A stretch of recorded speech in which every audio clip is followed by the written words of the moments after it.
Hello friends, Assalamu alaikum. I'm Nusrat Jahan Istafan Share how to delete multiple specific page all at once in a Word document Bangla অর্থাৎ আজকে আমি তোমাদের সাথে share করব কিভাবে আমরা একটা ওয়ার্ড ডকুমেন্টের মধ্যে একাধিক স্পেসিফিক পেজ একসাথে ডিলিট করতে পারি। তো কাজটা করার জন্য এটা আমরা মিনিমাইজ করি। করার পরে বিষয়টা করার জন্য আমরা কি করব, তা আমরা বিষয়টা করার জন্য আমাদের যদি আমাদের এখান থেকে আমরা কাজটা করার জন্য ধর আমরা একটু মাল্টিপল পেজ দিয়ে নিই, তাহলে কাজটা করতে আমাদের সুবিধা হবে।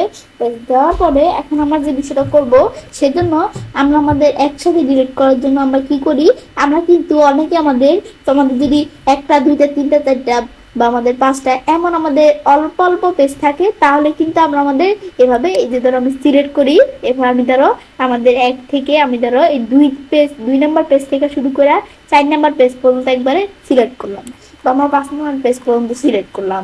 ব্যাস, এখন কিন্তু আমি করতে পারি। আমাদের যদি অল্প পেজ থাকে তো এভাবে আমরা 2 নম্বর পেজ থেকে আমি ধরো 5 নম্বর পেজ পর্যন্ত সিলেক্ট করলাম। কখন আমি যদি ডিলিট প্রেস করি সবগুলো পেজ কিন্তু একসাথে আমাদের ডিলিট হয়ে যায়। আমি কিন্তু এভাবে আমরা অল্প পেজ থাকলে করতে পারি, কিন্তু আমরা আন্ডু করে আবার নিয়ে আসার পর আমার যদি এখানে অনেক হাজার হাজার পেজ থাকে তোমাদের, তো আমার ধরো এখানে 63টা পেজ রাখছি আমি তোমাদের কাজটা দেখানোর জন্য। এখন এরকম তোমাদের যদি অনেক পেজ থাকে তাহলে তোমরা কি করবে, তো তখন তো আমাদের সিলেক্ট করতে অনেক সময় লাগবে। সেজন্য এরকম অনেকগুলো পেজ থাকলে আমরা কি করব, আমাদের ধরো বিভিন্ন মাল্টিপল পেজ দেওয়া থাকলেও তো তোমরা যেটা দিতে পারো। এখন আমি এই বিষয়টা করার জন্য আমরা কিবোর্ড থেকে F5 চাপ দিলে কিন্তু অপশনটা চলে আসে, গো টু অপশনটা আর কি। বা আমরা যদি এই হোম মেনুতে আসা এই ফাইল ডিপ্লেসের এদিকে আসা আমি যদি গো টু দিই, এই গো টুতে আসা এভাবে আমরা আসতে পারি। আমরা F5 চাপ দিয়ে আসার পরে এখন বিষয়টা করার জন্য এখন আমাদের তো এখানে আমাদের 63টা পেজ আছে। আমি ধরো দিলাম আমাদের 40 নাম্বার পেজ থেকে আমরা আমাদের 55 নাম্বার যে পেজ এখান থেকে এতটুকু ডিলিট করবো। আমি ধরো এখানে 40 লেখা আমি ধরো গোটু দেই, তখন 40 লেখা গোটু দিলে কিন্তু 40 নাম্বার পেজে কাজটা চলে আসবে।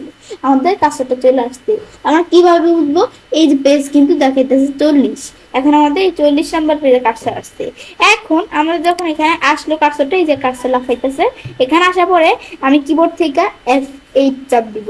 F8 যেটা আছে ফাংশনাল কি এর মধ্যে সেটা চাপ দিয়া এখন আবার F5 চাপ দিয়ে আমরা গোটুতে আসবো। আসার পরে এখন আমরা কি করব, 40-এর পর এখন 40 থেকে আমরা কয় নাম্বার পেজ যাব, আমি যারা দিলাম বলছি 55, 40 থেকে 55 নাম্বার পেজ ডিলিট করব। তো এখন গোটু দিই, এই পেজ চলে আসলো। আমি যেহেতু F8 চাপ দিয়ে রাখছিলাম 40 থেকে কিন্তু আমাদের 55 নাম্বার পেজ পর্যন্ত একবারে পেজগুলো কিন্তু সিলেক্ট হয়ে গেল। হওয়ার পরে এখন কাজটা করার জন্য আমি যদি কিবোর্ড থেকে ডিলিট প্রেস করি, ডিলিট প্রেস করলে এখন আমরা কিন্তু আমাদের বিষয়গুলা পেজগুলো ডিলিট হয়ে গেল। এখন যে ডিলিট হলো এটা আমরা কিভাবে বুঝবো, আমাদের কিন্তু আগে 63টা পেজ ছিল। এখন দেখো এই যে 63টার পরিবর্তে আমি একবার প্রথম পেজে আসি, এই দেখো 63টার পরিবর্তে কিন্তু এখন 48টা পেজ আছে, কারণ আমরা বাকি পেজগুলো কি করে দিছি, ওই যে গোটুতে যায় এভাবে ডিলিট করে দিচ্ছি। তো এভাবে আমি চাইলে কাজটা করতে পারি। এখন আবার আন্ডার করলে আবার চলে আসলো। এই বিষয়গুলো আমরা দেখলাম, দেখার পর তো আমি চাইলে কাজটা করতে পারি। এবার আমরা খুব সহজে একটা আমাদের ওয়ার্ড ডকুমেন্টের মধ্যে একাধিক স্পেসিফিক পেজ একসাথে ডিলিট করতে পারি। ফ্রেন্ডস, আমার আজকের এই ভিডিওটি তোমাদের ভালো লেগে থাকে তোমার চ্যানেলটি সাবস্ক্রাইব, লাইক করুন, সবার সাথে শেয়ার করবেন।